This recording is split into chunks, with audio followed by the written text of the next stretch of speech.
Hey, welcome to this week's episode of Drive Hard. This is episode 5, and we are going to be hearing from Pete Whitlock. He's a very good friend of mine. I've known him since I lived in Estes Park, Colorado, and owned a scooter shop. He and I became friends because he had a scooter and needed a place to work on it. So I obliged by allowing him access to the tools in my shop, and we became friends over time. I think we really bonded over Twin Peaks. I think he would agree with that. We're huge David Lynch fans. So, beyond cinema, we've traveled a little bit together. I convinced him to move to Austin, Texas. He eventually moved back to Colorado. And he's been working on a bus build for quite some time and is out on the road currently. I'm not even sure where he's at this point. I should be hearing from him later on. But what I have for you right now is a conversation we had on the phone just the other night. It was impromptu. Already started talking, and I said, "Hey, man, why don't you let me record some of this shit?" So here's some of that shit.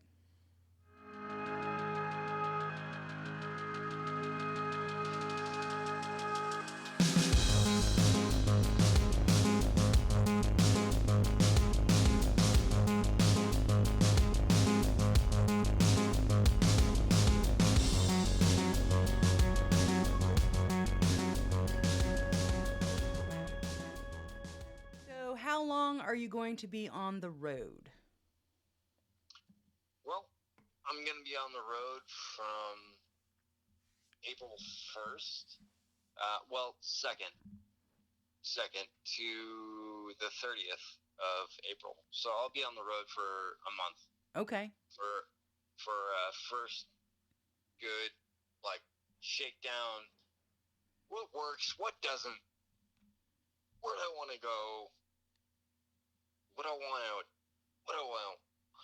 What do I want to do? And Right. I have no idea what that is. So I have a month to figure that out. It's because I've been working for, I don't know, a year and, I don't know, a half Yeah. on this thing. Yeah. No, a little bit less than that. But I had to get out. I had to figure out, like, what this is. Right. Because it was all theory. Sure. Absolutely, 100%. Everything that I've done in the past year and change has been theory. Like, what works, what doesn't. Like, what works where, what doesn't. I don't know. I don't know. Like, I live with it, like, in a daily sense when I work on it, but, like, in a living sense, like, does this work? Well, Does this that's not? yeah, well that is why you're out there, working the bugs out because you do have to utilize it before you can figure out how it will best utilize you. Yeah, 100%. And I already know, like, a few things. And it's not 100% done yet, and I know that. Right. So, like, my gas setup to my stove, to where I cook, that's, janky at best, but it works. Um, and I have to disconnect everything every time I want to cook, and I have to stow my camp stove, and Right? it's a drag. Yeah. Um, I don't know. Like, that's the biggest, like, kind of nuance that I have right now Mhm. is just the stove. Yeah. And I can't close my bathroom door because the hose from the propane tank is in the propane tank is in my bathroom, and then it has to come out through the kitchen, and I can't close my door. So if Gotcha. I'm in an RV park, like, I can't close my door to take a deuce. And I Well, have coverings on all my doors too, but like, yeah. You're going to figure it uh, out and you're going to rig it exactly how it needs to be. yeah. However, like the composting toilet, Uh-huh. solid, Yeah. 100%. I'm all about it. Like it doesn't stink at all. So who makes that toilet? I made it. You made the toilet yourself? Yeah, Nice. yeah, yeah. I made it. I bought one part, and it was a separator toilet. So liquids go forward, solids go rear, Okay. and then everything is 100% good. And I have a ton of sawdust to throw down to, I don't know, compost. Right? Yeah, because I built this rig. I have a lot of sawdust. I brought a lot of with me. This is day 5 now. Okay. And how's the bus doing? It's good. Slow. It's definitely slow. Oh my god, is this slow? So tell me about the bus. What size engine are you using? What's your gas mileage? How do you have an idea of how much you weigh? Any of that? Oh yeah. So it's a '98 Chevy, or actually it's a GMC, uh, Savannah 3500, and Okay. it has a Chevy 350 in it. Okay. It's a '98. So I don't know the weight yet, Right. but I'm heavy. Sure. Because I'm not using all the lightweight materials as like normal like RVs and stuff goes, because I don't know, it looks bad. Right. It looks bad, and I want it to feel like a home. Sure. And I milled all the material for the paneling and everything, like aspen and pine, and I salvaged a lot of cedar, so I used all that too. Okay. So it looks good, feels good, smells good, but it goes slow. Yeah. How does it corner? Mm, like a whale. Sure. Sure. Well, and that's, I think that's something some people miss when they get into these builds and projects and what they think van life is going to be. And one of the big things is it really slows you down. Oh yeah, and that's not a problem either. No, not at all. It's actually a good thing. Yeah, and you just have to be aware of like your rig, Sure. and that's exactly what this full first trip is all about. Like figuring out like what's gas mileage. Right. And actually, it's not horrible. At like 55, I'm getting pretty decent gas mileage. I'm getting like maybe 15. Okay. That's better than I would have guessed. Yeah, 15. For And sure. went out. All right, so I spec'd it out. When I gutted this thing out completely, like bare bones, there was nothing in this thing. Like I stripped all the seats, I stripped all the metal, everything. It was just nothing but a shell.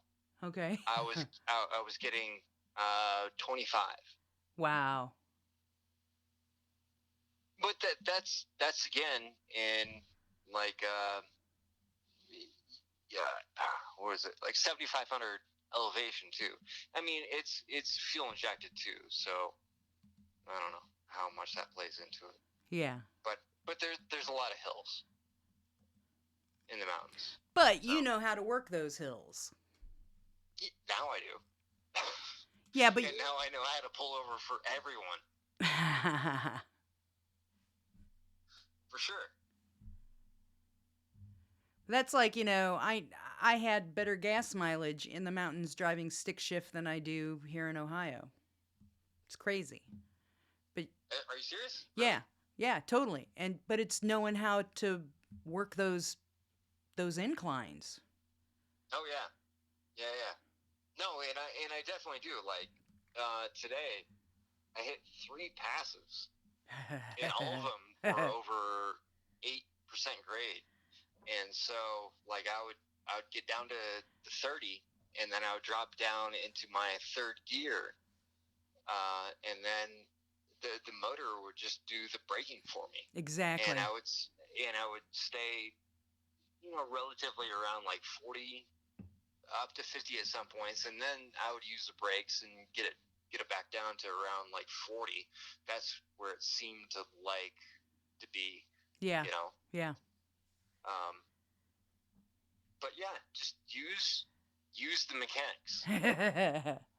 Use the mechanics of what you have. For sure. Don't rely on the brakes, but use the motor and the transmission and everything like that to be able to help you out. Right, right. Because I add a lot of mass in what you asked me earlier. I don't know what the weight is Yeah. because Well, the next time honestly, you hit a state line, make sure to hit the trucker's way station. is it And free? well, just ask politely if you can, weigh your rig, and I bet you they'll let you. I'll do that. I'm super curious about it. So am I. I'm super curious about it because like I think I'm rated at 10,000 pounds. I think that's what this rig is rated at. Okay. But I don't know. There's mixed things online about this. I don't know. So you won't really know until you weigh it. Yeah, I don't know. I kind of don't want to know, and I'm not completely at my wet weight either. So Okay. I don't have my gray water tank in Well, yet. well, then you definitely need to weigh it first. Yeah, and I don't have my water on me either. Like I Yeah. just have a couple like small water jugs with me Sure. for my Well, water right now. well, that's all you need in that area of the country, anyhow. Yeah, I know, but like, no, my dad built me a whole like tool chest. The fucker weighs like 60 pounds, Yeah. which I appreciate. I really do. There's a lot of tools in there, and there's a lot of shit that I can use in there. Right. However, it's 60 pounds. Cut your toothbrush in half.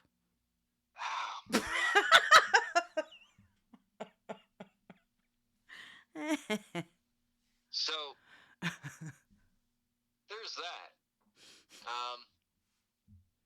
I don't know. Like I'm constantly thinking about weight and like distribution and where to put things and everything like that. Like where, because I want as much forward like between the two axles as I possibly can, and that's where I move that toolbox up.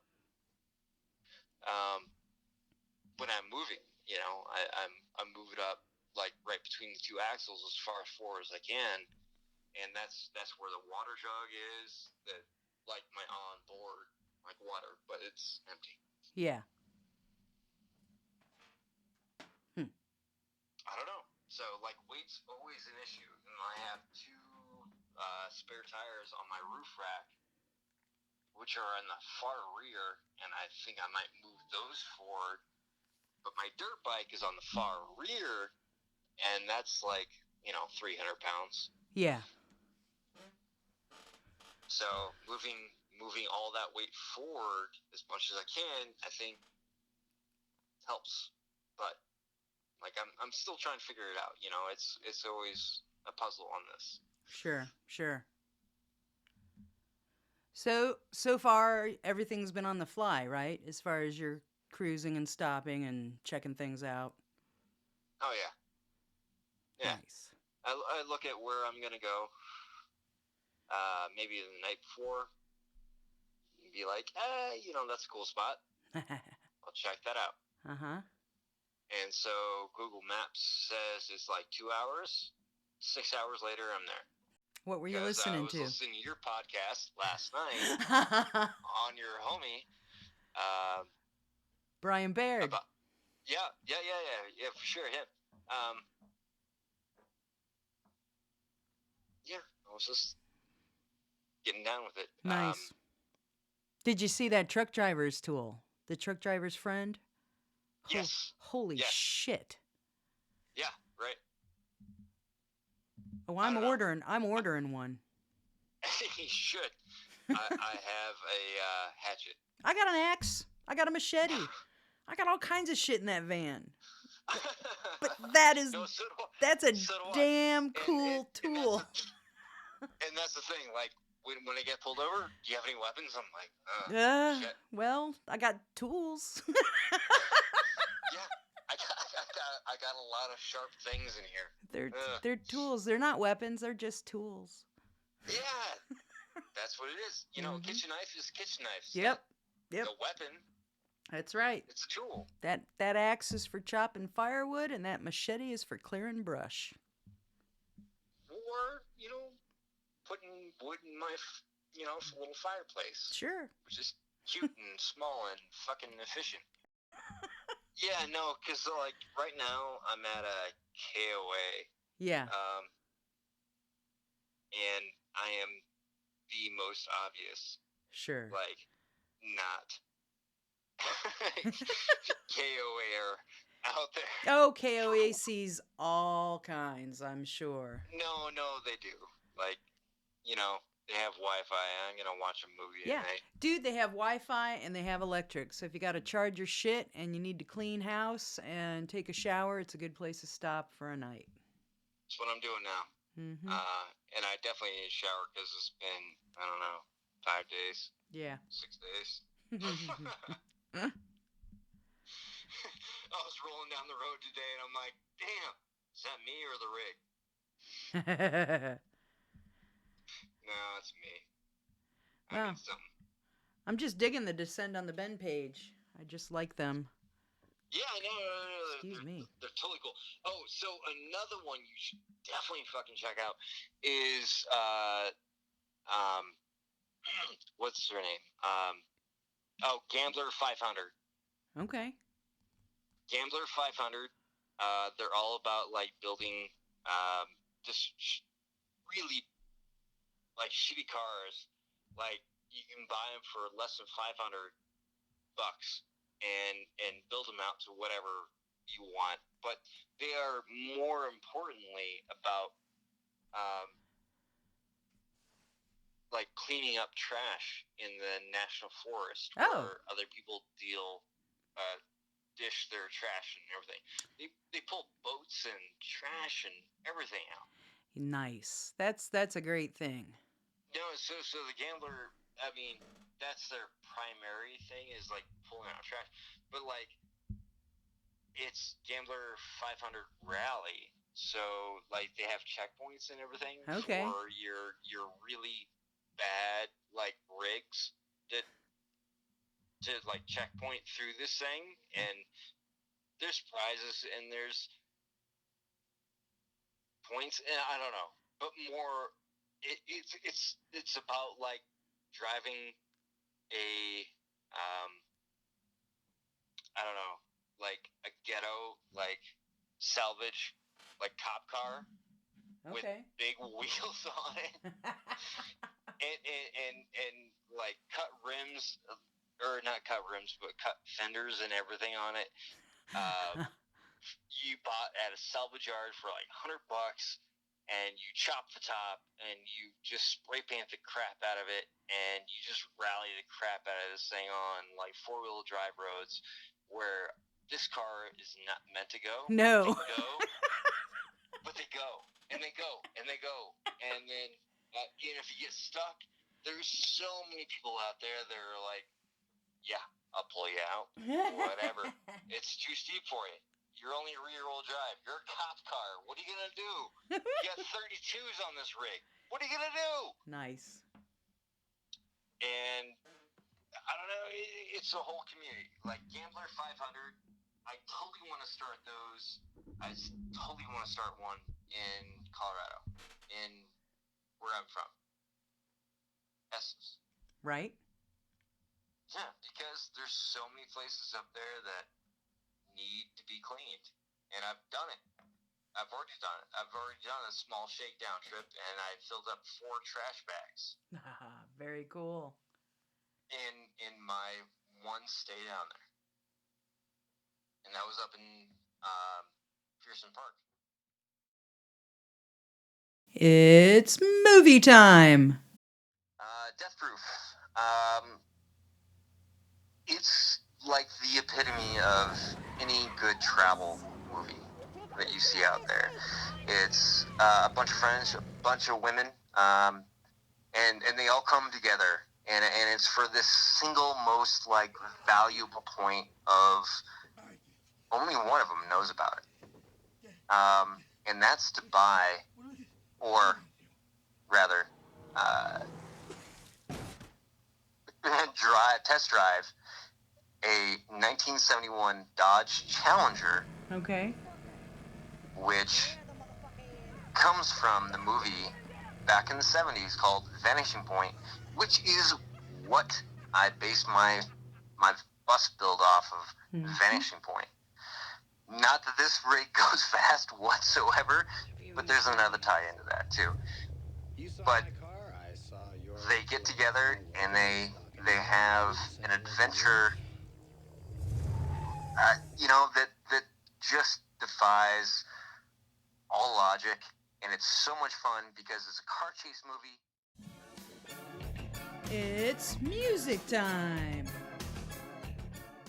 Nick Cave, he's one of those beautiful, dark poets that I was introduced to from an ex-girlfriend that was this heavy goth chick that that was the best thing I ever got from her, was Nick Cave.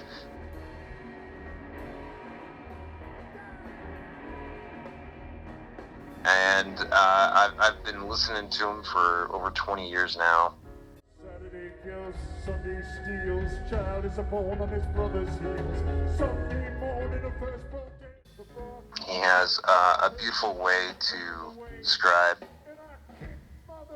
dark ideas, and low-key and beautiful, and it's a great backdrop to any road in America.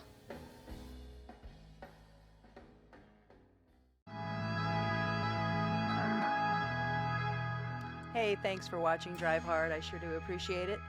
Join me again next week when we have another episode of Road Tripping. Take care.